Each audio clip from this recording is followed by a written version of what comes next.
La espada golpeó el yunque y el sonido resonó como un trueno metálico, pero lo que estaba a punto de suceder desafiaría todo lo que creías saber sobre el metal. El herrero vikingo no alcanzó el agua para enfriar el acero al rojo vivo.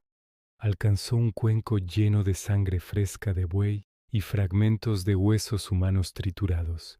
Y lo que ocurrió en los siguientes segundos cambiaría la estructura molecular del hierro de formas que la ciencia moderna apenas comienza a comprender. Estamos en el año 950 después de Cristo, en una fragua nórdica perdida entre los fiordos de lo que hoy es Noruega. El aire huele a carbón ardiente, a sudor y a algo más, a algo orgánico y primordial que haría retroceder a cualquier persona del siglo XXI. Las chispas vuelan como estrellas fugaces mientras el maestro herrero levanta su martillo una vez más.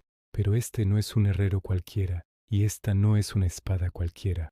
Lo que está forjando es una Ulfbert, una de las armas más legendarias y técnicamente avanzadas de toda la Edad Media. Un arma que no debería existir según todo lo que sabemos sobre la metalurgia de esa época.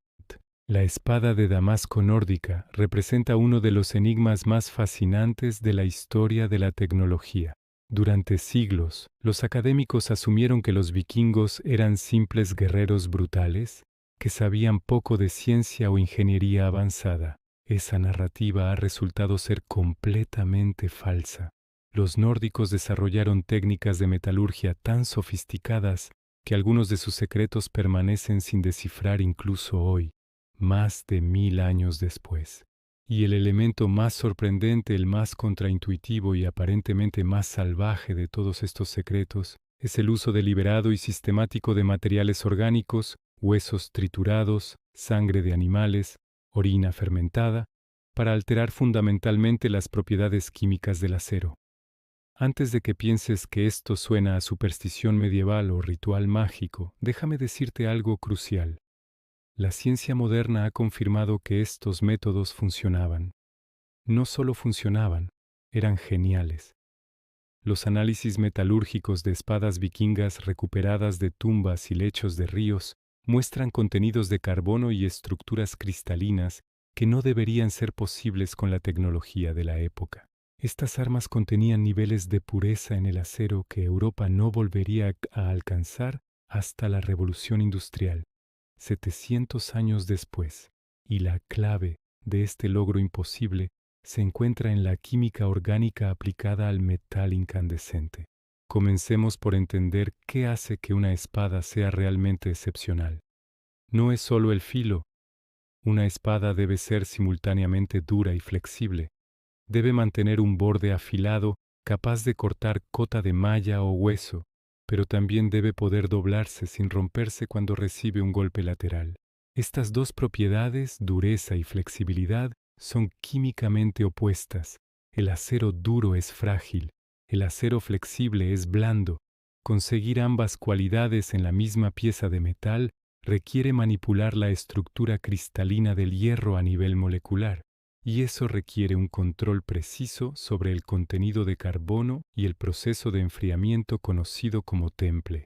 Aquí es donde los vikingos se volvieron absolutamente brillantes y absolutamente macabros. Descubrieron que sumergir acero al rojo vivo en líquidos orgánicos específicos no solo enfriaba el metal, transformaba su estructura interna de maneras que el agua simple jamás podría lograr. Y si te preguntas cómo demonios descubrieron esto sin microscopios electrónicos ni conocimiento de estructura atómica, bueno, esa es precisamente la pregunta que nos obsesiona. La sangre animal, particularmente de bueyes, caballos o cerdos, era el medio de enfriamiento preferido para las espadas de más alta calidad. Cuando sumerges acero sobrecalentado en sangre, ocurren varias reacciones químicas simultáneas y extraordinariamente complejas. Primero, la sangre tiene una viscosidad mucho mayor que el agua, lo que significa que el enfriamiento ocurre de manera más lenta y controlada. Este enfriamiento gradual es crítico.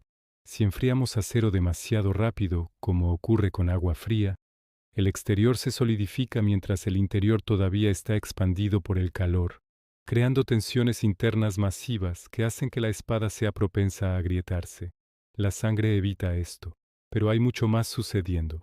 La hemoglobina en la sangre contiene hierro, obviamente, pero también nitrógeno en forma de grupos amino. Cuando estos compuestos orgánicos entran en contacto con acero a temperaturas superiores a 800 grados Celsius, el nitrógeno se difunde hacia la superficie del metal en un proceso que ahora llamamos nitruración. Esta capa nitrificada aumenta dramáticamente la dureza de superficie, sin afectar la flexibilidad del núcleo. Es exactamente lo que necesitas en una espada, una superficie externa dura como el diamante sobre un núcleo interno que puede absorber impactos.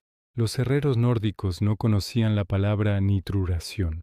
No tenían idea de que existían átomos de nitrógeno, pero sabían, a través de generaciones de experimentación cuidadosa, que una espada templada en sangre superaba a una templada en agua en prácticamente todos los aspectos medibles.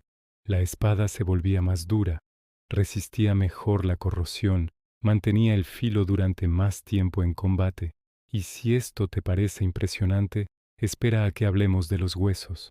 Si te gusta este contenido y quieres seguir descubriendo los secretos científicos ocultos en la historia antigua, suscríbete al canal y deja tu like.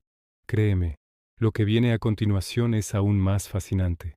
Los huesos, particularmente huesos humanos según varias sagas nórdicas, aunque esto es debatido, eran triturados hasta convertirlos en polvo fino y mezclados con carbón vegetal en las forjas.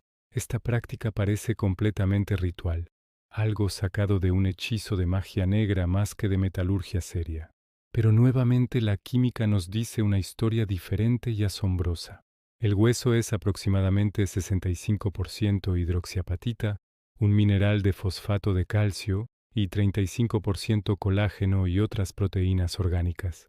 Cuando calientas hueso triturado en un ambiente rico en carbono como una fragua de carbón, la hidroxiapatita se descompone liberando iones de calcio y fósforo. Estos elementos tienen propiedades fascinantes cuando interactúan con hierro fundido. El calcio actúa como un fundente, reduciendo el punto de fusión de las impurezas en el mineral de hierro y permitiendo que se separen más fácilmente como escoria. Esto resulta en un hierro más puro, pero el fósforo es donde las cosas se ponen realmente interesantes. El fósforo se disuelve fácilmente en hierro fundido y forma una solución sólida con el acero. En concentraciones correctas, el fósforo aumenta significativamente la resistencia del acero y mejora su capacidad de ser trabajado en frío, es decir, moldeado y afilado sin necesidad de recalentarlo constantemente. Hay un problema, por supuesto. Demasiado fósforo hace que el acero sea frágil, especialmente a bajas temperaturas. Un acero con alto contenido de fósforo puede fracturarse catastróficamente en clima frío, algo especialmente problemático si vives en Escandinavia. Los herreros nórdicos aparentemente aprendieron, otra vez mediante prueba y error a lo largo de generaciones, exactamente cuánto hueso triturado agregar para obtener los beneficios del fósforo sin cruzar el umbral hacia la fragilidad. Piensa en la sofisticación que esto implica. Sin instrumentos de medición, sin termómetros, sin espectrógrafos, estos artesanos desarrollaron un sentido intuitivo para las proporciones químicas óptimas. Probablemente midieran los huesos en puñados o usaran recipientes de tamaño estándar. Juzgaban la temperatura del metal por su color, una habilidad que requiere años de entrenamiento, pero que puede ser notablemente precisa. Un maestro herrero experimentado puede distinguir diferencias de temperatura de 25 grados Celsius simplemente observando el tono exacto de naranja o rojo del metal incandescente. Pero hay otra dimensión en el uso de huesos que es incluso más sutil y más impresionante. Cuando el colágeno y otras proteínas en el hueso se descomponen bajo calor intenso, liberan nitrógeno adicional, sumándose al efecto de nitruración que mencionamos antes con la sangre. También liberan pequeñas cantidades de carbono orgánico que tiene una estructura molecular ligeramente diferente del carbono vegetal puro del carbón. Este carbono orgánico parece haberse incorporado al acero de manera más uniforme, creando una distribución más homogénea de carbono a través de toda la hoja. Los análisis modernos de espadas Ulfberth muestran una distribución de carbono extraordinariamente uniforme, algo que es técnicamente muy difícil de lograr incluso con métodos industriales. La mayoría del acero forjado tradicionalmente muestra zonas de alto y bajo carbono, creando puntos débiles. Las Ulfberth no tienen estos defectos. Es posible que el carbono orgánico de los huesos descompuestos fuera la clave de esta uniformidad. Ahora tenemos que hablar del elefante en la habitación, los huesos humanos. Varias fuentes históricas, incluida la saga de Egil, mencionan específicamente el uso de huesos de enemigos caídos en la fabricación de espadas legendarias. Esto plantea preguntas obvias, tanto éticas como prácticas. Primero, es importante separar el mito de la realidad. Es muy posible que las referencias a huesos humanos fueran exageraciones poéticas o elementos rituales sin base práctica real. Quemar huesos de enemigos podría haber sido ceremonial, una forma de simbolizar que el poder del guerrero caído se transfería a la espada sin que los huesos realmente entraran en el proceso metalúrgico. Sin embargo, desde una perspectiva puramente química, no hay ninguna diferencia significativa entre huesos humanos y huesos de animales grandes como bueyes o caballos. La composición química es esencialmente idéntica. Si los herreros nórdicos realmente usaron huesos humanos, habrían funcionado exactamente igual que los huesos de ganado. No habría habido ninguna ventaja química, pero tampoco ninguna desventaja. La elección habría sido cultural o espiritual, no metalúrgica. Lo que sí sabemos con certeza es que los análisis isotópicos de varias espadas nórdicas han detectado trazas de fosfato de calcio de origen orgánico en las capas superficiales del acero. Estos residuos son consistentes con el uso de hueso triturado durante la forja. No podemos determinar si los huesos eran humanos o animales simplemente examinando el acero, pero podemos confirmar que sí se utilizó hueso de algún tipo. Existe otro material orgánico que aparece en los textos históricos con regularidad, la orina, específicamente orina envejecida o fermentada. Esto suena aún más extraño que la sangre o los huesos, pero nuevamente la química valida la práctica. La orina fresca es mayormente agua con urea, pero cuando la orina envejece, especialmente en un recipiente abierto, las bacterias descomponen la urea en amoníaco.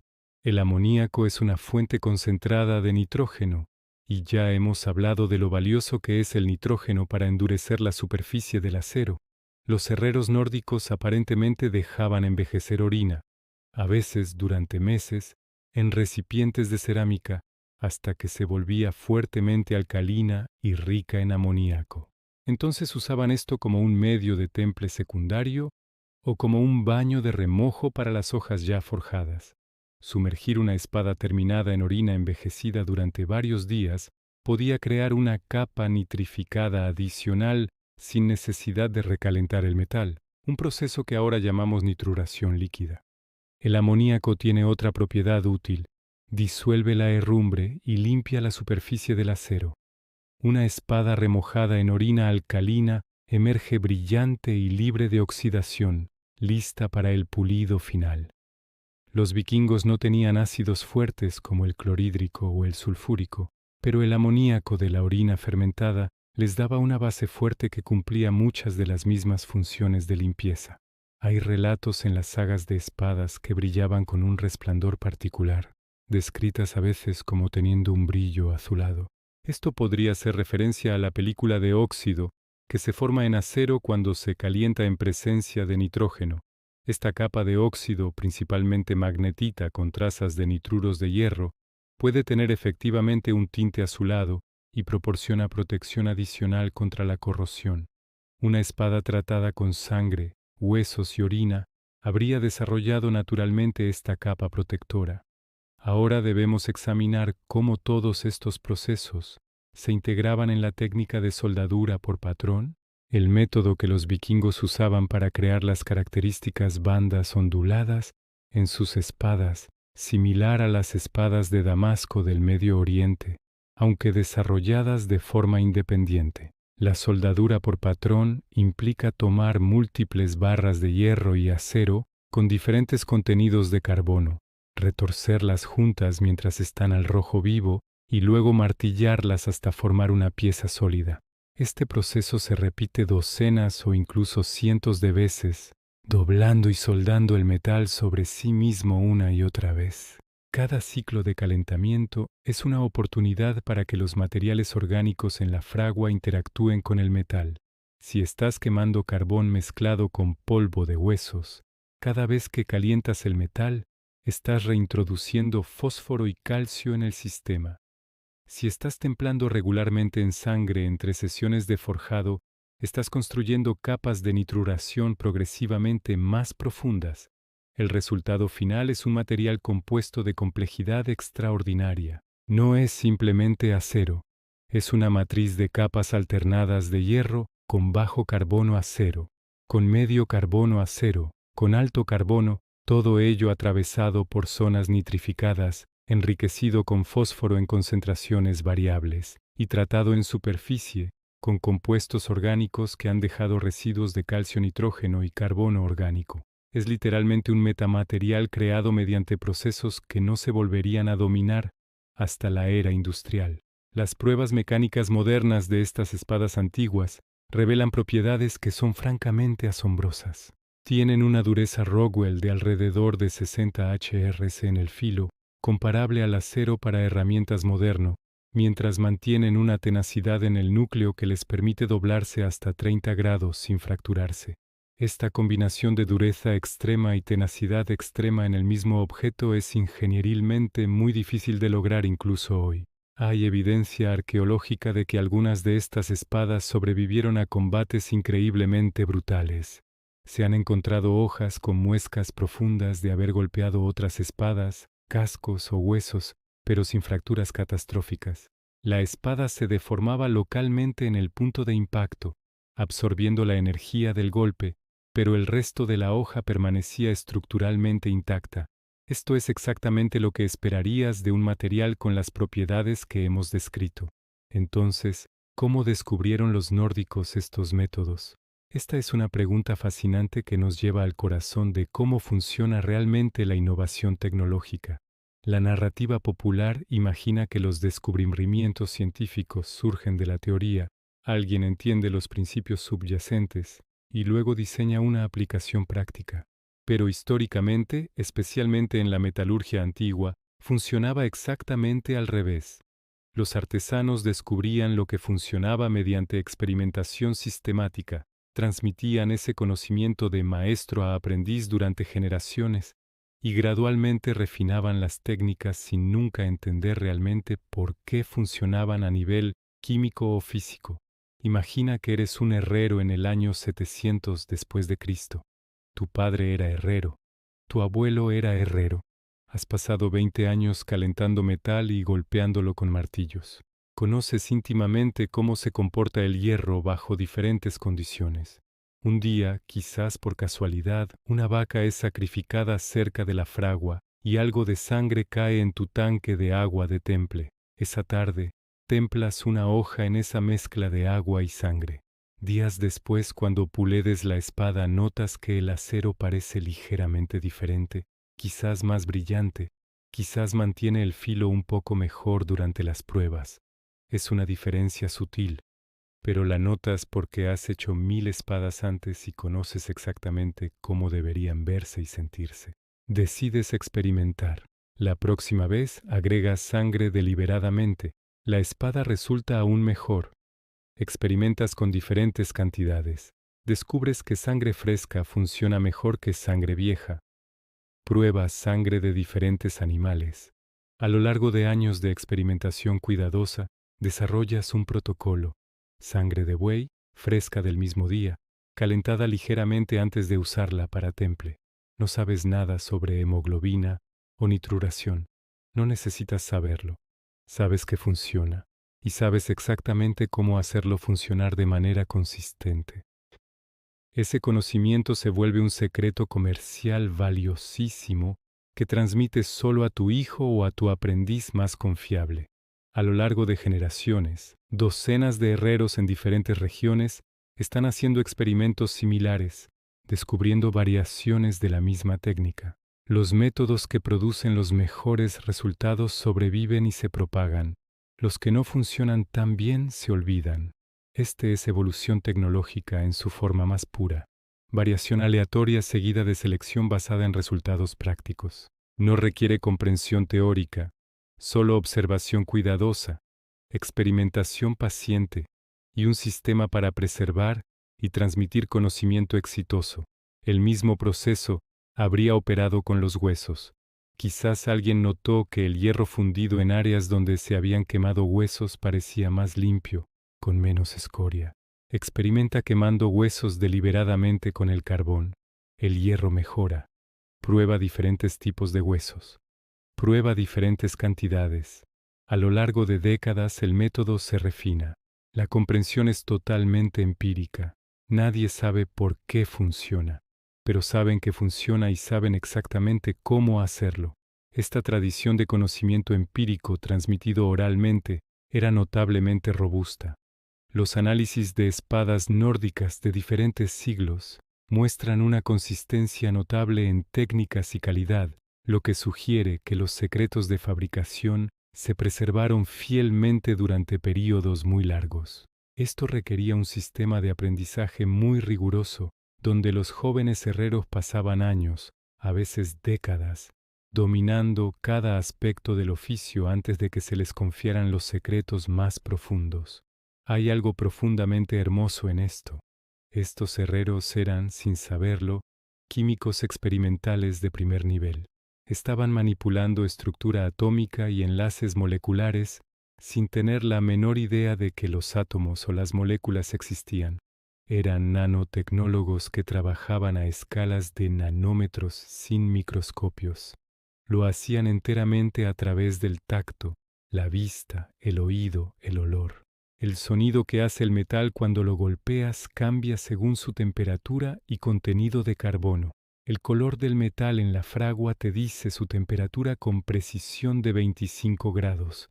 El olor del humo te dice qué está pasando en el fuego. Un maestro herrero nórdico estaba usando todos sus sentidos como instrumentos de medición científica, calibrados a través de años de experiencia hasta un nivel de precisión que rivalizaba con instrumentos modernos. Era neurociencia aplicada, donde el cerebro humano, entrenado exhaustivamente, se convierte en un procesador de patrones capaz de detectar variaciones sutiles que las máquinas podrían pasar por alto. Tenemos que hablar también sobre la economía y la logística de todo esto. Conseguir los materiales para hacer una espada de alta calidad no era tarea fácil. El hierro mismo tenía que ser extraído de pantanos, ríos o minas. Los vikingos usaban principalmente hierro de pantano, óxido de hierro que se deposita en sedimentos de agua dulce por acción bacteriana.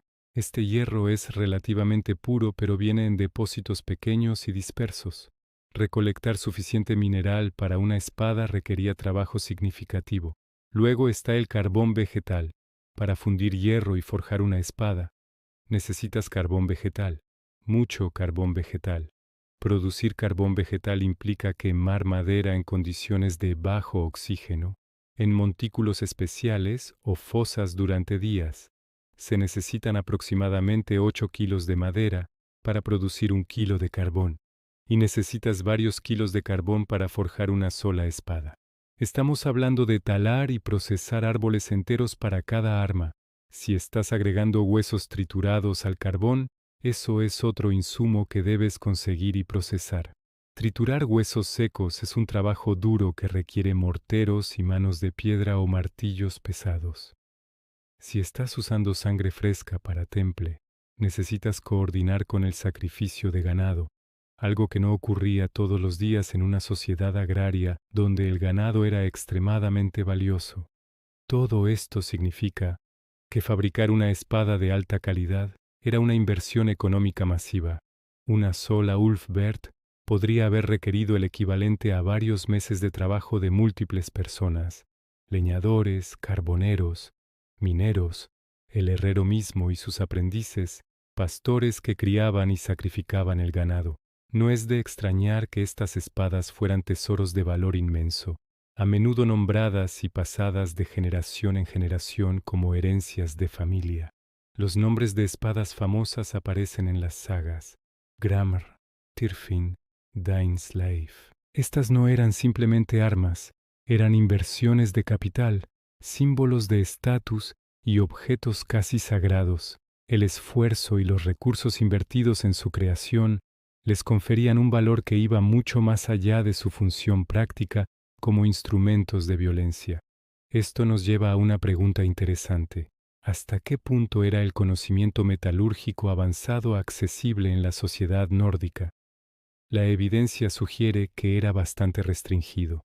Las espadas de calidad superior son hallazgos arqueológicos relativamente raros. Por cada Ulfberht que se ha encontrado, hay docenas o cientos de espadas de calidad mucho más ordinaria, hechas con hierro más crudo, técnicas más simples, sin los refinamientos químicos de los que hemos hablado. Esto indica una jerarquía clara de herreros. En la cima estaban los maestros que conocían los secretos completos, probablemente solo un puñado de individuos en toda Escandinavia en cualquier momento dado. Debajo de ellos estaban herreros competentes que podían producir espadas funcionales, pero no excepcionales. Y en la base estaban trabajadores del metal que básicamente reparaban herramientas agrícolas y producían clavos. Esta estratificación del conocimiento metalúrgico refleja patrones más amplios en cómo las sociedades preindustriales organizaban la información técnica. En ausencia de libros de texto o educación formal, el conocimiento especializado avanzado existía solo en las mentes de unos pocos maestros. Si un maestro herrero moría sin haber transmitido completamente sus secretos a un aprendiz, ese conocimiento podía perderse para siempre. Esto probablemente ocurrió numerosas veces, lo que explica por qué vemos fluctuaciones en la calidad de las espadas a lo largo del tiempo y diferencias regionales significativas. De hecho, la técnica de la espada de Damasco nórdica eventualmente se perdió por completo. Para el siglo XIII, las espadas producidas en Escandinavia eran notablemente inferiores a las del período vikingo clásico de los siglos IX a XI. La Edad Media tardía vio a los europeos del norte importando espadas de calidad de Alemania e Italia en lugar de producirlas localmente. Los secretos de los maestros herreros vikingos habían desaparecido. Esta pérdida de conocimiento no fue instantánea, probablemente fue gradual, ocurriendo durante varias generaciones.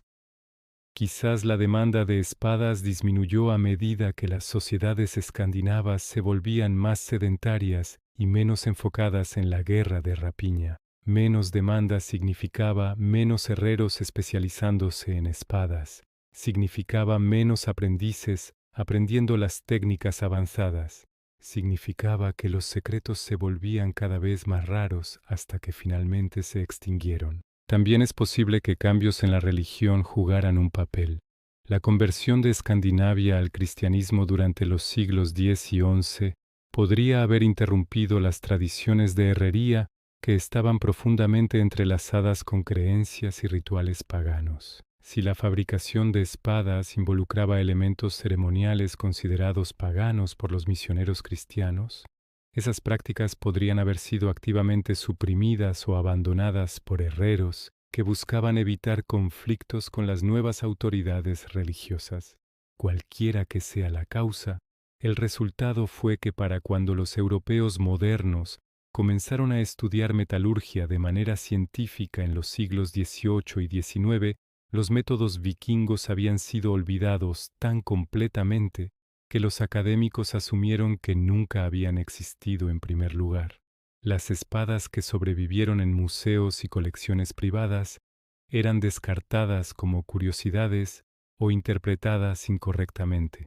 Solo en las últimas décadas, con el advenimiento de técnicas de análisis no destructivas como la espectrometría de rayos X y la microscopía electrónica de barrido, hemos podido examinar estas espadas antiguas sin dañarlas. Y lo que hemos encontrado ha sido revolucionario. Nos hemos dado cuenta de que las capacidades metalúrgicas de los nórdicos de la era vikinga fueron dramáticamente subestimadas.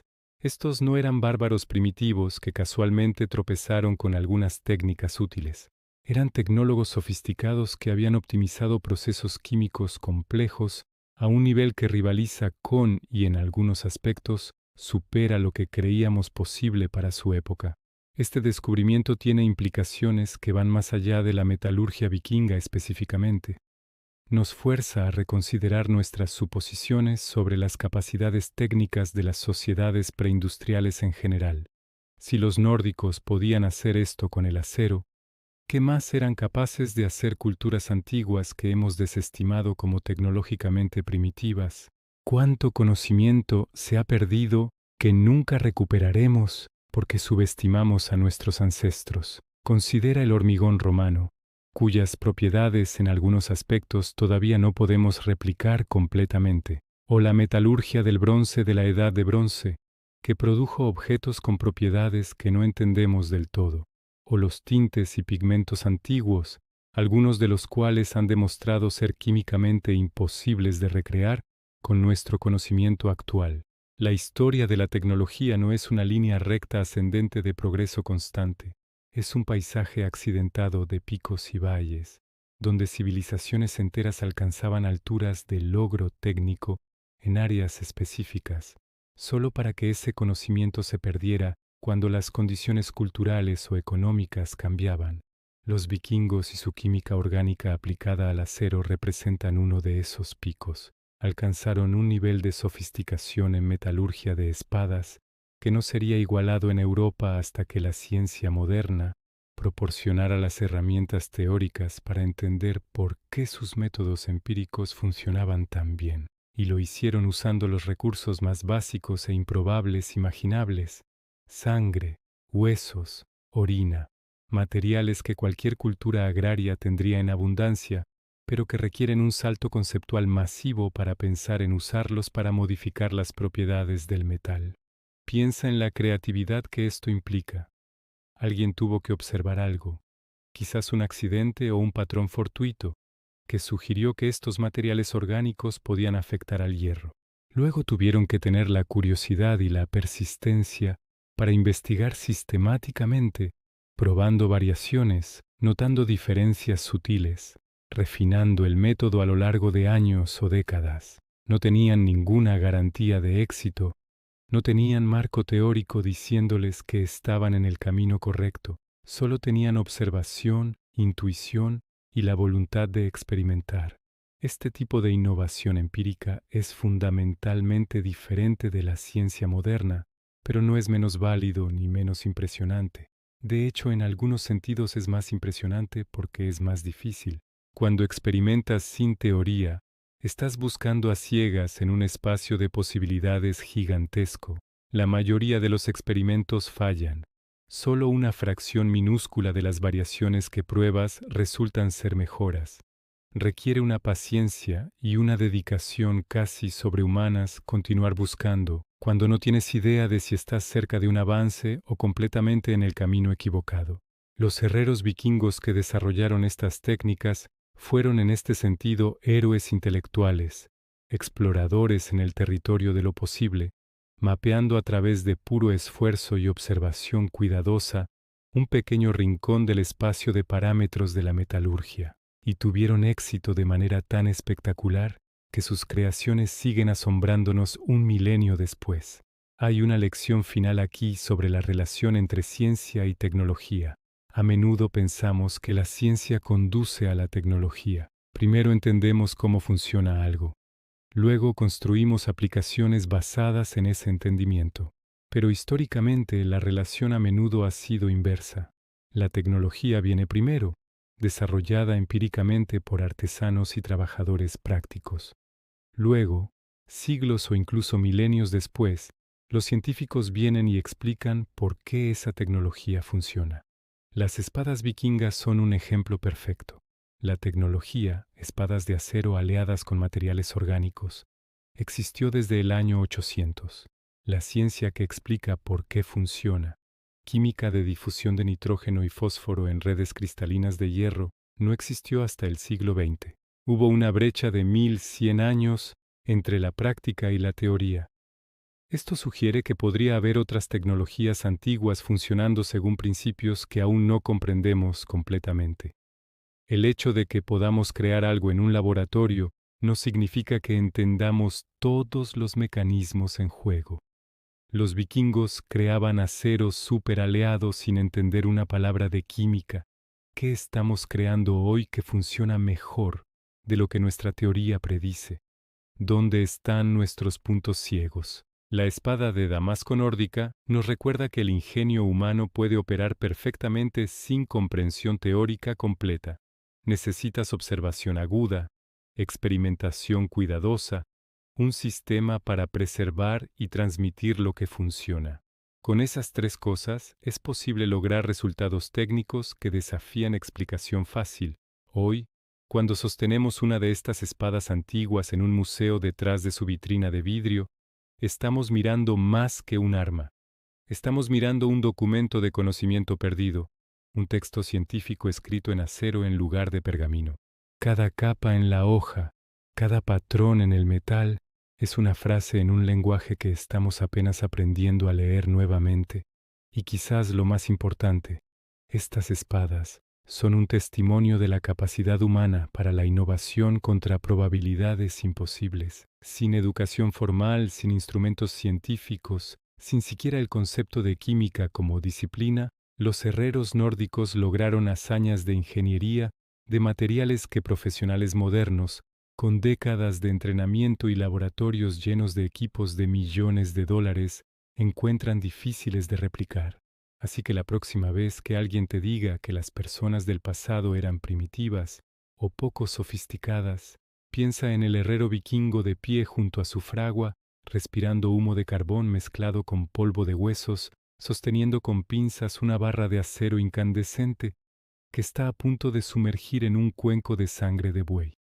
Él no sabe nada sobre átomos de nitrógeno difundiéndose en redes cristalinas de hierro, pero sabe, con certeza absoluta ganada a través de años de práctica, que lo que está haciendo transformará ese metal ordinario en algo extraordinario. Y tiene razón, la ciencia eventualmente le dará la razón, pero eso ocurrirá 1000 años después de su muerte. Su legado permanece forjado en acero, esperando en tumbas y lechos de ríos, preservado contra toda probabilidad. Y ahora, con nuestros microscopios electrónicos y espectrómetros de masas, finalmente estamos comenzando a entender el genio de lo que logró. Esa espada que brillaba con un brillo azulado no era magia, era química, era ciencia de materiales, era ingeniería brillante disfrazada de alquimia sangrienta, y funcionaba.